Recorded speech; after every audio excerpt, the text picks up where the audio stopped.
सज्जनों, आज भारतवासी बहुसंख्यक वाले सत्य से विमुख हो रहे हैं। मैं निरंतर जानकारी आप लोगों को देता आया हूं और दे रहा हूं कि सच्चाई को इन्होंने कभी भी स्वीकार नहीं किया। सत्य को स्वीकार करना ये मानवता है और मानवता से भी दूर भागना चाहते हैं। तो जिसका वीर हकीकत राय एक जीता जागता प्रमाण, जो वीर हकीकत राय का बलिदान किस प्रकार से हुआ है, कैसे हुआ, कौन थे वीर हकीकत राय, बलिदान क्यों हुआ। अभी 6 फरवरी 2022 को बड़ा बाजार आर्य समाज में मेरा प्रवचन का कुछ अंश आप लोगों के सामने प्रस्तुत है। और साथ ही साथ आज मैं ये अपने पेज में, फेसबुक पेज में, विभिन्न पेजों में मैं ये लिख कर के भी दिया हूँ, ये भारत जो मुसलमानों का ग़ुलाम बना उसके लिए ज़िम्मेदार ये तथाकथित पोंगा पंडित लोग हैं, जो जन्मना ब्राह्मणवाद में आस्था रखते हैं। जबकि जन्मना ब्राह्मणवाद नहीं होता। जन्मना ब्राह्मणवाद के विरुद्ध में राजा राममोहन राय ने भी बोला, पंडित ईश्वर चंद्र विद्यासागर जी ने भी बोला, ऋषि बंकिम चंद्र ने भी बोला, ऋषि अरविंद ने भी बोला, महर्षि देव दयानंद के समकालीन कई लोग थे, इन्होंने भी बोला। तो इसके बावजूद भी जन्मना ब्राह्मणवाद के कारण ही देश ग़ुलाम बना, उसको मैं विस्तार से लिख करके दिया हूँ। पृथ्वीराज चौहान ने मोहम्मद गोरी को 16 बार जीवन दान दिया और मोहम्मद गोरी को एक बार मौका मिलते ही इसका काम तमाम कर दिया। तो 16 बार जीवन दान देना दुश्मनों को, ये कौन सी बुद्धिमानी की बात है, कौन सी बुद्धिमत्ता की बात है। तो ये सारा काम जो हुआ है वो बहुसंख्यक हिंदुओं के द्वारा हुआ है, पंडित कहलाने वालों के द्वारा हुआ है। पंडित वर्ग अगर जानकार होते, सच्चाई के नज़दीक होते, तो ये भारत देश मुसलमानों का ग़ुलाम न बनता। वो सच्चाई आप लोगों के सामने मौजूद है। धन्यवाद के साथ महेंद्र पलारी। वीडियो अच्छी लगे तो ज़्यादा से ज़्यादा शेयर करना, लाइक करना, सब्सक्राइब करना, आइकन बेल दबाना भी न भूलना। धन्यवाद।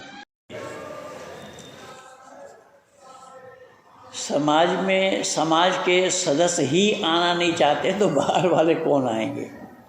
ये तो धन्यवाद के पात्र हैं जो लोग अपना कामकाज छोड़ करके उपस्थित हो जाते हैं। बड़ी अच्छी बात है। आइए, जब मैं पहुंच गया हूं तो ज़रूर मुझे कुछ न कुछ सुनाना है। परमात्मा की असीम अनुकंपा है कि आज हम लोग 2 बातों को लेकर यहाँ उपस्थित हुए हैं। भाई आप थोड़ा सामने आ जाइए ना। क्या परेशानी है सामने आने में?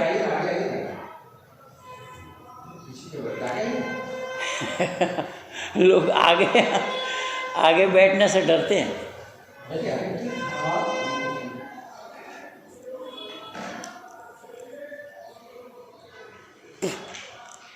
बसंत पंचमी तो आप सुन ही रहे थे कि बसंत पंचमी एक ऋतु का नाम है बसंत, और उसकी 5वीं तारीख को विशेष कार्यक्रम मनाया जाता है। लेकिन आर्य समाज का, वैदिक सिद्धांत का नहीं है, ये पौराणिक जगत का है। लेकिन आज तो तिथि बदल गई, आज छठा तिथि है। आज पंच नहीं है, आज छठा है। तो बसंत पंचमी में पीत वस्त्र पहना जाता है। और आप लोगों ने कल दूरदर्शन में देखा माननीय प्रधानमंत्री जी को आचार्य रामानुज जी के याद में वो भाग्यनगर, वो कह भी दिए, हैदराबाद बाद में बोला, भाग्यनगर कहा। भाग्यनगर में पहुँचे थे और आचार्य रामानुज जी का यही कार्यक्रम है बसंत पंचमी वाला दिन। उनका वो कार्यक्रम होता रहता है। तो पौराणिक जगत के हैं, पौराणिक लोग मनाते हैं, लेकिन इतिहास के पन्नों से एक जानकारी मैं आज आप लोगों को और दे दूँ जो बहुतों को पता नहीं है, और वो ये है कि आप सब लोगों को इतनी तो जानकारी है कि यह भारत मुग़लों का ग़ुलाम हुआ। मुग़लों का ग़ुलाम हुआ तो इसके लिए दोषी कौन है, हमने उसको जानने का प्रयास नहीं किया, बल्कि उसकी महिमा गाई। जिनका नाम पृथ्वीराज चौहान था, 1-2 बार नहीं 16 बार छोड़ा था, मोहम्मद गोरी को 16 बार छोड़ा, जीवन दान दिया। ये बुद्धिमानी थी या नहीं ये तो मैं कल व्हाट्सएप में लिखा हूँ कईयों को, जो लोग चर्चा में आए। ये बुद्धिमानी थी या नहीं, ये अपने आप में ही इतिहास बन रहा है। दुश्मनों को जीवन दान देना 1-2 बार नहीं अपितु 16 बार, हार गए 16 बार, और 17वां बार जो लड़ाई हुई वो 17वां बार जीते। और जीतने का भी कारण बना पंडित मंदिर के पुजारी। मंदिर के पुजारी को मोहम्मद गोरी ने अपने तरफ मिलाया था, और पृथ्वीराज चौहान लड़ाई न करे इसके लिए उन्होंने कोई षड्यंत्र रची। तो रणभेरी बजा करके जब चढ़ाई करने लगे तो पृथ्वीराज के पास पृथ्वीराज के एक रिश्तेदार ने आकर के खबर दी, सूचना दी कि इस तरीके से दुश्मनों की रणभेरी बज रही है, हमें भी तैयार होना चाहिए, अपनी भी तैयारी करनी चाहिए। तो अपनी तैयारी के लिए जब चौहान ने बोल दिया सेनाओं में, वो पंडित भाग करके आए, और पंडित ने कहा कि इस तरीके से आप शोर मचाएंगे तो शिव जी की निद्रा भंग हो जाएगी, वो निद्रा में मग्न है, शोर मत मचाइए। अगर ऋषि दयानंद उन दिनों में होते तो ऋषि दयानंद कहते कि ऐसे शिव को ला करके पटक दो कहीं और, ऐसे शिव को लेकर के कहीं और पटको, जो मेरे अन्न जल से ही जिनको भोग तुम लगाते हो, और दुश्मनों की चढ़ाई हो रही है और मेरे रणभेरी के बजाने से उनकी निद्रा खुल जाएगी, ऐसे शिव से क्या काम। ये ऋषि दयानंद के बात होते।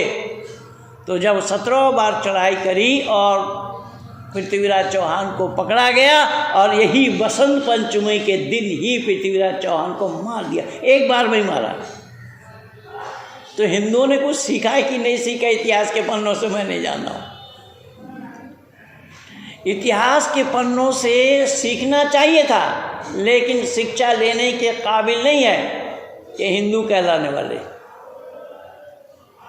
और खामखा बाउंडर मचाते हैं। अभी आप सुन रहे थे कि संतान को देख करके पिता का पता लगता है। क्या बोला? संतान को देखकर पिता का पता लगता है, पर ऋषि दयानंद भी मौन है यहाँ पर। करण के पिता कौन है? पूछिए दयानंद के अनुयायियों से। ईसा का पिता कौन है? पूछिए अनुयायियों से। सब बोलती बंद है सबकी, लेकिन जो तत्व है उसको जानने का प्रयास नहीं किया। और ऋषि दयानंद इसी सत्य प्रकाश में ही लिख रहे हैं,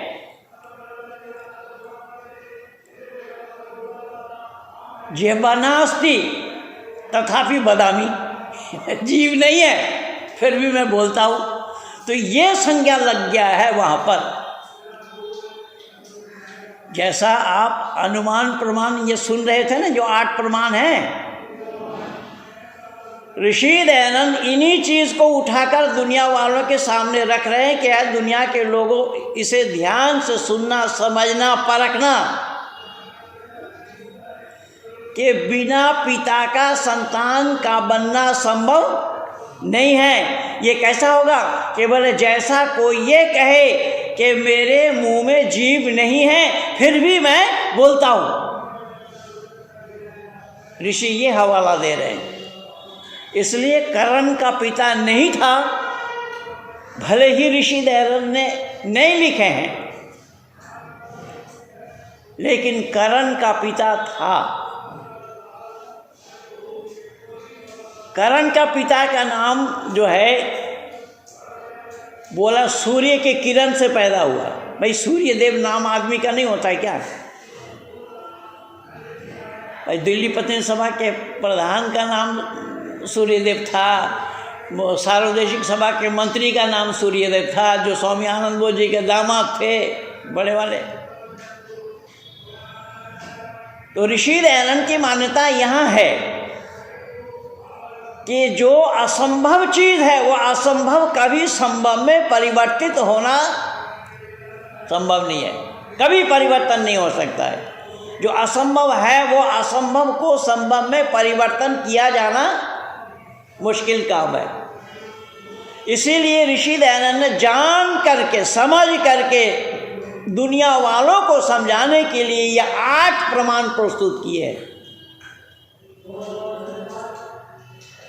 लेकिन दुनिया वाले समझदार कहाँ है? जैसे कल एक पैराग्राफ मैं लिख रहा था, कुरान और बाइबल वालों ने माना है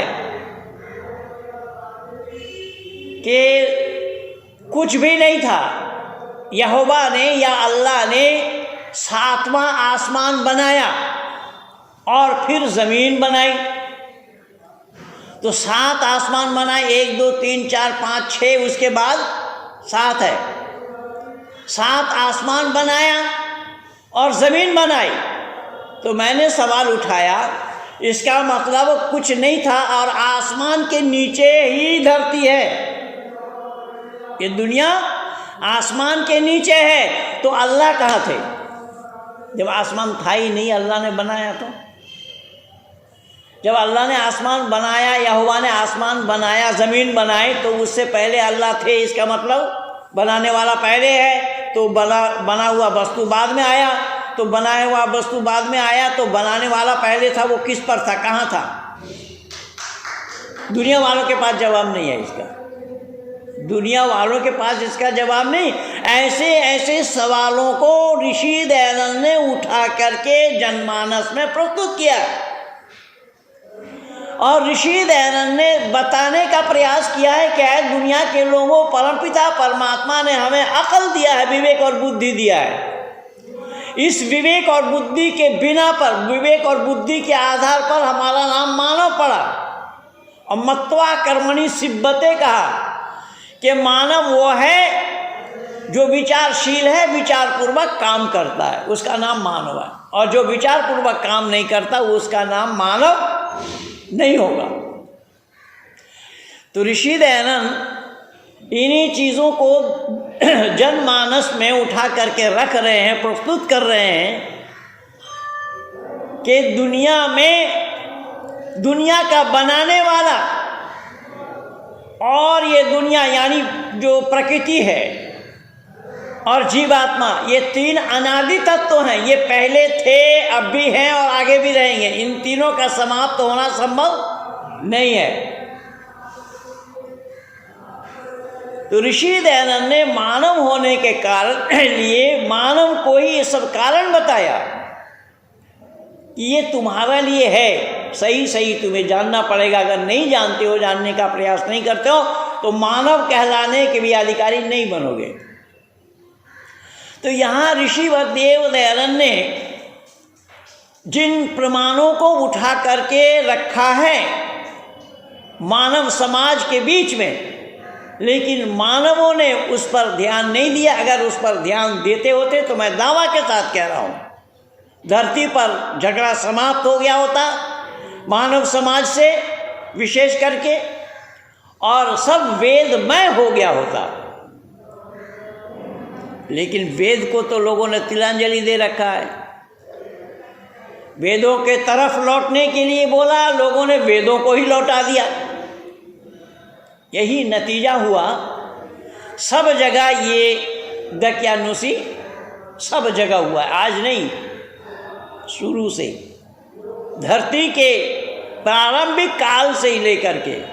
ये तो धन्यवाद दीजिए ऋषिवत देव दयानंद को, जो उन्होंने आकर के हमें बताया इन सब बातों को, वरना इससे पहले भी लोग नहीं जानते थे। और ऋषि दयानंद ने प्रमाण दिया है कि हाँ, महाभारत काल के बाद से ही ये सारा पतन हुआ है। इसका मतलब वैदिक युग में लोग वेद पर आधारित, वेदों को मानने वाले, वेदों का जानने वाले, वेदों पर आचरण करने वाले लोग थे। लेकिन जब वेद पर आचरण करना छोड़ दिया तो ये सारा नतीजा सामने आकर के प्रस्तुत हुआ। इसीलिए वीर हकीकत राय जो सुन रहे थे हम, वीर हकीकत राय 1700 ईस्वी में पैदा हुए, 1700 कुछ, 1734 शायद लगभग, 1734 ईस्वी में पैदा हुए सियालकोट में, जो इस समय आप पाकिस्तान बोल रहे हैं। उनके पिता का नाम भागमलपुरी था, बहुत धनाढ़ परिवार के थे। पिता का बहुत बड़ा व्यवसाय था। बचपन से ही कुशाग्र बुद्धि के थे। अपने घरेलू वातावरण में उनको पढ़ाया गया, वैदिक संस्कृति के बारे में जानकारी कराई गई। अगर वैदिक संस्कृति के बारे में उन्हें जानकारी ना कराई गई होती तो वो भी मरने के लिए तैयार नहीं हो पाते। मैं दावा के साथ कह रहा हूँ, सीना ठोक करके कह रहा हूँ, क्योंकि उस 1700 के काल में राजा राम मोहन राय का भी आगमन हो, उसी आसपास 1772 में राजा राम मोहन राय, और राजा राम मोहन राय वेदज्ञ विद्वान थे, वेदज्ञ पंडित थे। तो उसी तरीके से वीर हकीकत राय को अपने घरेलू वातावरण में वैदिक संस्कृति के बारे में जानकारी कराई गई। आत्मा क्या है, परमात्मा क्या है, मानव जीवन क्या है, मरने के बाद क्या होता है, मरता कौन है, आत्मा मरती है या शरीर, ये सब जानकारी वीर हकीकत राय को बचपन में ही अपने घर में ही करा दी गई थी। और कराने वाले माता कैरो देवी थी। कराने वाली माता कैरो देवी थी। जैसा कि माँ जीजाबाई ने वीर शिवाजी को तैयार किया, अगर शिवाजी को वो अपने हिसाब से तैयार ना करते होते तो जब गौहर बानू को उनके सामने प्रस्तुत किया था तो गौहर बानू तो उनको बेटी कह करके उनको वापस दिया और न मालूम क्या क्या सामानों के साथ लौटाया। मुगलों के साथ ये व्यवहार हुआ। अगर माँ जीजाबाई उनको ज्ञान न दी होती तो ये बात उनके जीवन में भी पाया जाना संभव नहीं था। तो वैदिक संस्कृति का ह्रास आहिस्ता आहिस्ता होता गया इस तरीके से। उस 1700 के काल में वैदिक संस्कृति का प्रचार और प्रसार तब भी लोगों में थी। तभी वीर हकीकत राय उसको जाना। वीर हकीकत ने जाना कि कोई ऐसी वस्तु नहीं है दुनिया में, कोई ऐसी चीज नहीं है जो आत्मा को मार सके। अग्नि में वो शक्ति नहीं, वो ताकत नहीं, वो दम नहीं कि आत्मा को जला सके। हवा में भी वो शक्ति नहीं कि इसको उड़ा सके। पानी में भी वो ताकत नहीं है जो इसको बहा सके। इन बातों को भली भांति वीर हकीकत राय ने अपने माँ से, माता जी से, कैरो देवी से उन्होंने सुना, जाना। तो जब अपने यहाँ वैदिक परंपरा के अंतर्गत पढ़ाई के बाद जब ऊंची कक्षा में जाना था तो उन दिनों में, उस मुगल काल में, हमारे यहाँ पर पढ़ने के लिए कोई विद्यालय नहीं था। केवल कर्मकांड के लिए विद्यालय हमारे बनारस में ही कर्मकांडी विद्वान बनाने के लिए कुछ परंपरा रह गई थी। बाकी पढ़ने पढ़ाने के लिए भारत में कोई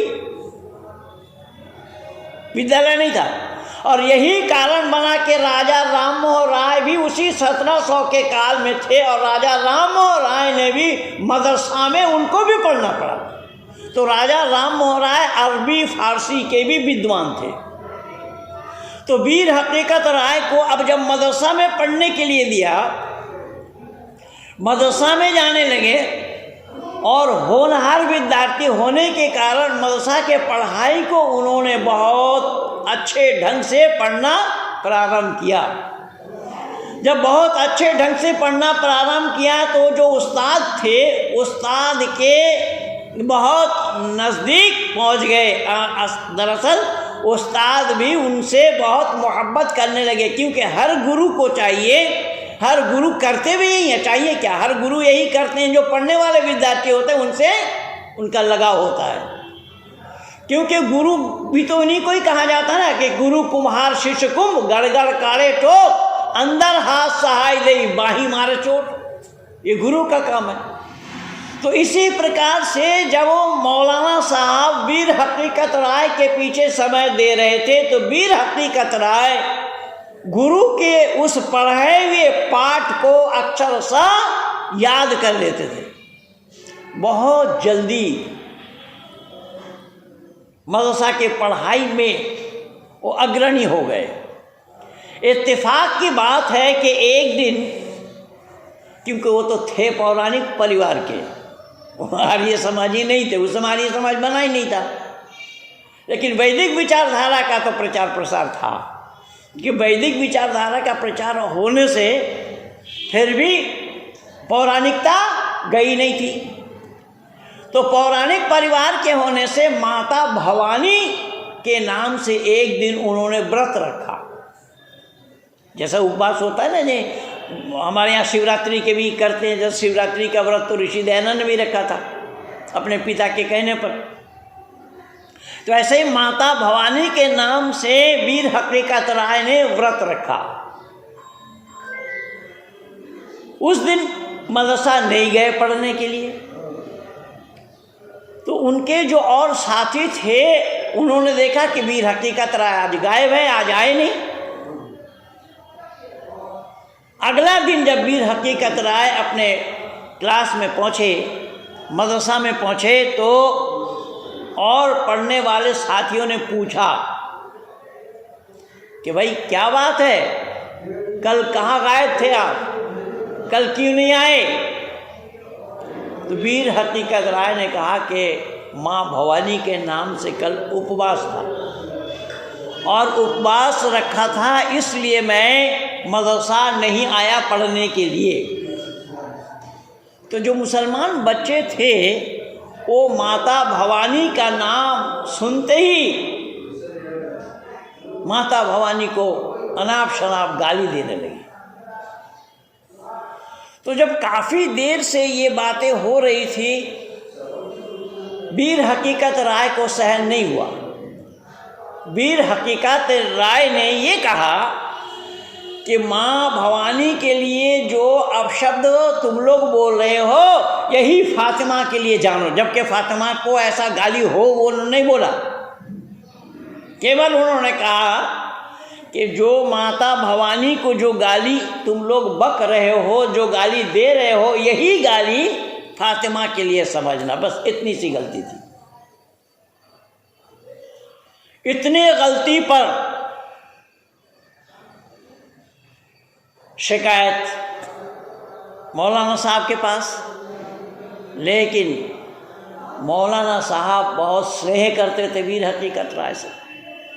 वीर हकीकत राय को अपने पास बुलाया कि भाई तुम ऐसा करो, तुम ये कह दो कि मैंने ये शब्द बोले ही नहीं, मैंने ये कहा ही नहीं। वीर हकीकत राय ने कहा कि नहीं हुजूर, मैं तो ये बोला हूँ और मैं कैसे कह दूँ कि मैं नहीं बोला। तो वह बात बढ़ते बढ़ते बढ़ते बढ़ते एक दो दिन में नहीं, बहुत दिनों तक बात काजी के पास पहुंची। जब काजी के पास पहुंची, उस समय फैसला देने वाला काजी होता था, काजी हुआ करते थे। तो काजी ने फैसला दिया कि अगर इन्होंने फातिमा के लिए ये शब्द बोले हैं तो ये फिर सज़ाए मौत ही एकमात्र रास्ता है। वीर हकीकत राय से पूछा गया, वीर हकीकत राय ने बताया कि नहीं, ये शब्द मैं बोला हूँ, मैं इससे मुकर नहीं सकता, मैं इसको इनकार नहीं कर सकता, मैं इसको मना नहीं कर सकता। जो सज़ा है आपके यहाँ पर, जो प्रावधान है, उसके लिए मैं तैयार हूँ। तभी वो वीर हकीकत राय को यही बसंत पंचमी वाला दिन में ही उन्होंने बलिदान दिया था। और उन्होंने ये साफ शब्दों में कहा कि अगर आपके दीन में ये बातें हैं कि आपके लिए कोई ऐसा शब्द का इस्तेमाल हो तो उनके लिए सज़ाए मौत है, तो मैं भी अपने दीन के लिए मरने मिटने के लिए तैयार हूँ। मेरे दीन में झूठ बोलने की कोई प्रावधान नहीं है। मेरे घर से माता पिता ने यही सिखाया मुझे कि मैं अपने मरूंगा तो मैं अपने धर्म के लिए मरूंगा, मैं अगर गर्दन कटवाऊंगा तो अपने धर्म के लिए ही कटवाऊंगा, ताकि आने वाला समय में भी दुनिया के लोग हमें याद करें। वीर हकीकत राय बलिदान दिवस। इसलिए मैं वीर हकीकत राय के लिए इतना कहूँगा, वीर हकीकत राय ने धर्म पे जान निसार की, सदा मुताबिअत रही रिज़ाए कर्ज़गार की। वो आब जहाँ फिजा हुई जो धार थी कटार की, निसार ऐसी मौत पर है जिंदगी हजार की। सही पूछे तो हमारे जितने भी बलिदानी हुए हैं, जितने भी भारत माँ के लाल, भारत माँ के सपूत जितने भी हुए हैं, जिन्होंने अपने गर्दन कटवाई अपने राष्ट्र के लिए, अपने धर्म के लिए, अपने संस्कृति के लिए, अपनी परंपरा के लिए, ऋषि परंपरा के लिए, जिन्होंने भी अपना गर्दन कटवाने में संकोच नहीं किया, ऐसे अनेक बलिदानी हुए हैं। और सही पूछिए तो उन बलिदानियों को अगर हम देखेंगे तो सबसे ज़्यादा दिखाई देगा हमें पंजाब। अगर पंजाब के लोग बलिदान न देते होते तो शायद हम और आप भी यहाँ ना होते, मैं दावा के साथ कह रहा हूँ। क्योंकि गुरु परंपरा में पंचम गुरु से लेकर के गुरु अर्जुन देव से लेकर के गुरु गोविंद सिंह तक ये सब बलिदानी परंपरा है। और उन्होंने बलिदान क्या दिया था? बलिदान इसलिए नहीं दिया था कि तुम गुरु ग्रंथ रख करके उसमें झाड़ू लगाओ। देखेंगे आप गुरुद्वारा में यही हो रहा है। तो केवल इस संस्कृति की रक्षा के लिए, अपनी परंपरा की रक्षा के लिए, अपनी मर्यादा की रक्षा के लिए जब गुरु तेग बहादुर से लोगों ने कहा इस्लाम स्वीकार करो, तो लोगों से बोला तो इनके शिष्य जा करके गुरु जी से बोला कि ऐसे ऐसे बात है, तो उनसे कहो कि गुरु तेग बहादुर को कहो, गुरु तेग बहादुर अगर इस्लाम स्वीकार कर ले तो हम लोग भी स्वीकार कर लेंगे। तो गुरु तेग बहादुर ने ठुकराया और ये परंपरा वो चलती चली आ रही है। ये जो परंपरा अपने धर्म के लिए अपने को समर्पित करना, ये परंपरा अगर वीर हकीकत राय ने लिया तो उन गुरु परंपरा से ही लिया है कि जिन्होंने अपने धर्म के लिए गर्दन कटाना तो उचित समझा, लेकिन इस्लाम स्वीकार करना उचित नहीं समझा। यहाँ साथ साथ एक बातों की जानकारी आप लोगों को दिल और दिमाग में और होनी चाहिए कि इस्लाम जो आज पनपा है, इस्लाम जो आज फैला है, वो किस कठोरता के साथ फैला है। इस्लाम स्वीकार करो वरना मौत के घाट उतार दिए जाओगे। और ऐसा हुआ है, हमारे लोगों ने दिया। लेकिन फिर मैं पृथ्वीराज चौहान के पास आ रहा हूँ। कि पृथ्वीराज चौहान अगर 16 बार न छोड़ते होते तो भारत में यह परेशानी हमें और आपको देखना भी नहीं पड़ता। और केवल इतना ही नहीं, एक चीज़ मैं आपको और याद दिलाता हूँ कि ये सभी लोगों ने मिल कर के इस तरीके से सत पर पर्दा डाला है। और सत पर पर्दा डालने में जो ब्राह्मण तबके के लोग हैं, जो पंडित कहलाने वाले लोग हैं, पंडितों की मेहरबानी है जो आज भारत में जो कुछ भी हुआ है, जो कुछ भी हो रहा है। आप लोगों को मैं याद दिला दूं इतिहास के पन्नों से, अकबर ने शादी की थी जोधाबाई से। जोधाबाई राजपूतानी घराने की महिला थी। उन्होंने अपना प्रभाव डाली किन पर? बादशाह अकबर पर। उपनिषद आदि ग्रंथों को पढ़ाया। तो अकबर बादशाह इस्लाम छोड़ने के लिए तैयार हो गए। अकबर बादशाह ने बीरबल से कहा, भाई बीरबल आप ऐसा करो कि हमारे शहर में, नगर में जितने भी इस्लाम जगत के बड़े बड़े विद्वान हैं, आलिम हैं, उलमाए दीन हैं, मुफ्ती हैं, उन सबको बुलाओ।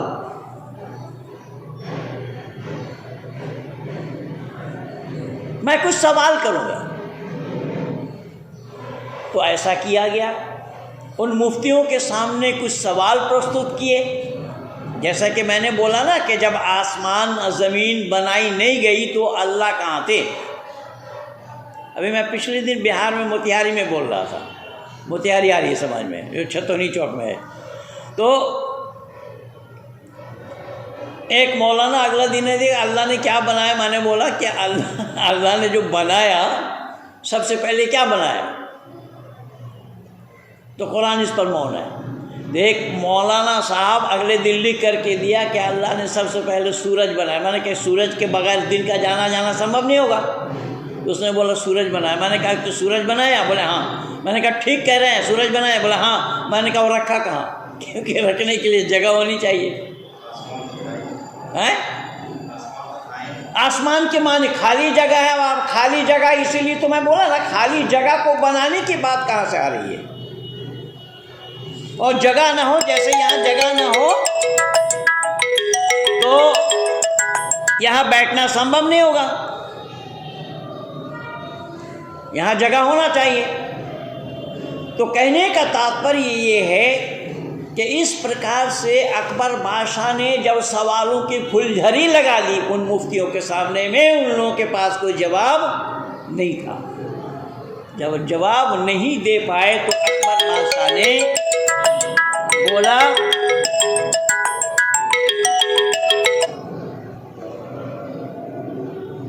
किनको?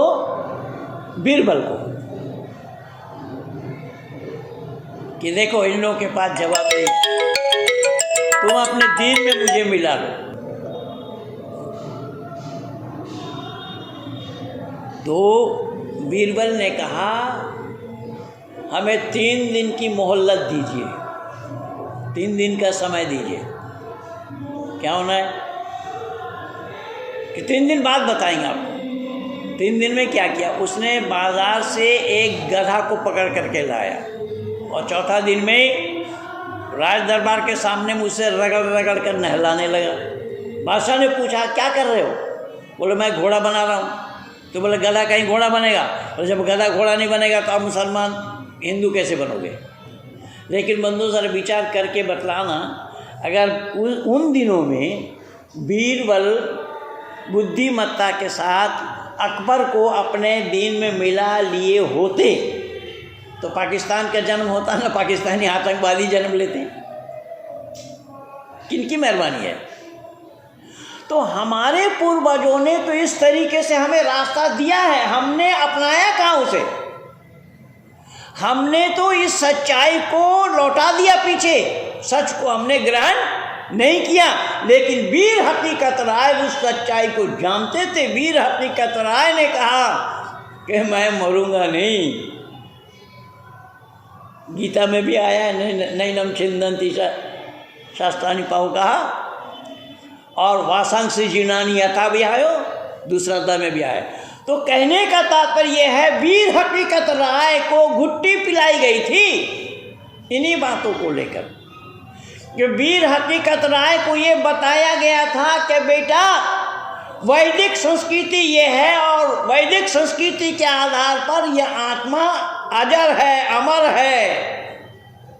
और अगर इस उपदेश को सुने तो योगेश्वर कृष्ण को सुन लीजिए।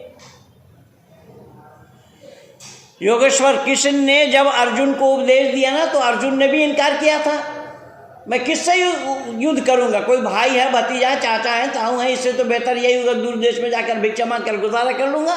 योगेश्वर कृष्ण आग बबूला हो गए। योगेश्वर कृष्ण ने कहा ऐसा नहीं हुआ, तुम नहीं जानते हो। बोले क्या बात है, कोई राष्ट्र में अधर्म फैल रहा है और तुम इससे पीड़ित नहीं होते हो, तुम दूर देश में जाकर भिक्षा मांग कर अपना गुजारा करना चाहते हो, तुम तो कायर हो, क्लीब हो, नपुंसक हो, क्षत्रिय तेज बल को अवलंबन करना नहीं चाहते हो।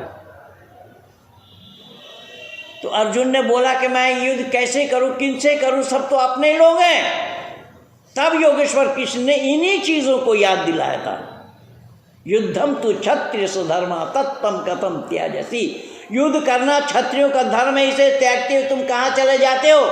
अर्जुन ने बोला एतान बंधुमान बिना विजयन राज्येन च किम सुखम भविष्यति, इन बांधवों को छोड़कर, राज को छोड़कर अगर मैं युद्ध करूंगा क्या मैं सुख प्राप्त कर सकता हूँ। योगेश्वर कृष्ण ने कहा तुम न अवगच्छसि इमे पापः इमे दंडनीयः बद्ध एव, तुम नहीं जानते ये पापी है, दुष्ट है, बध करने योग्य है। अब ये देखिए कुछ लोगों का ख्याल और विचार ये है कि मारने काटने की बात तो गीता में भी है, योगेश्वर कृष्ण में, लेकिन मारने काटने के लिए ये नहीं बोला कि औरों को मारो, किसी और को मारो, दूसरे को मारो, नहीं, वो भले ही अपने ही क्यों ना हो, अगर वो धर्म विरुद्ध आचरण करता है तो वो मानने काबिल है।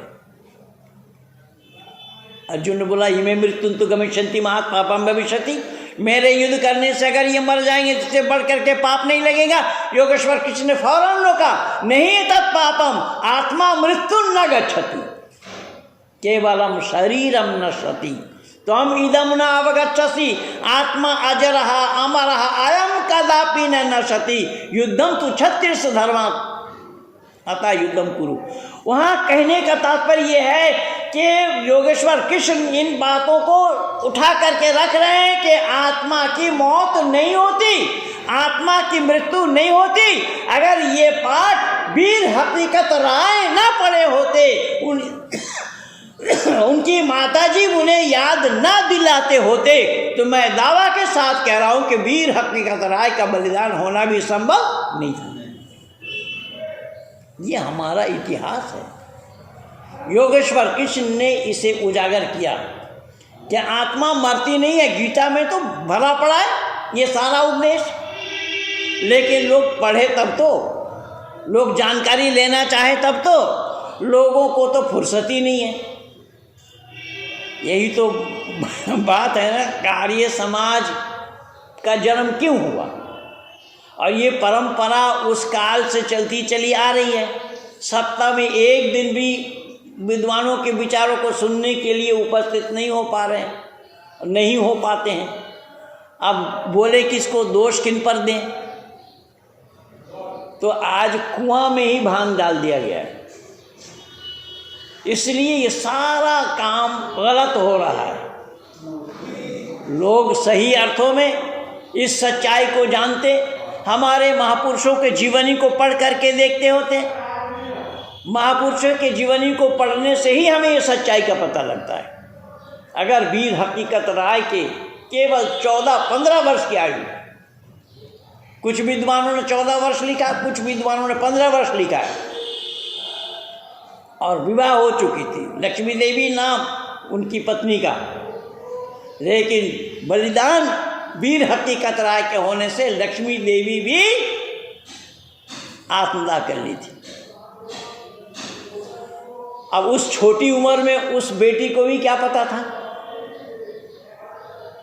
यह हमारा इतिहास है, लेकिन वीर हकीकत राय को हमने पढ़ करके भी नहीं देखा, हमने जानने का भी प्रयास नहीं किया। लेकिन विकिपीडिया में अगर आप देखेंगे, इंटरनेट पे, गूगल पे आप सर्च करेंगे वीर हकीकत राय, वहाँ पर गलत जानकारी दी गई है।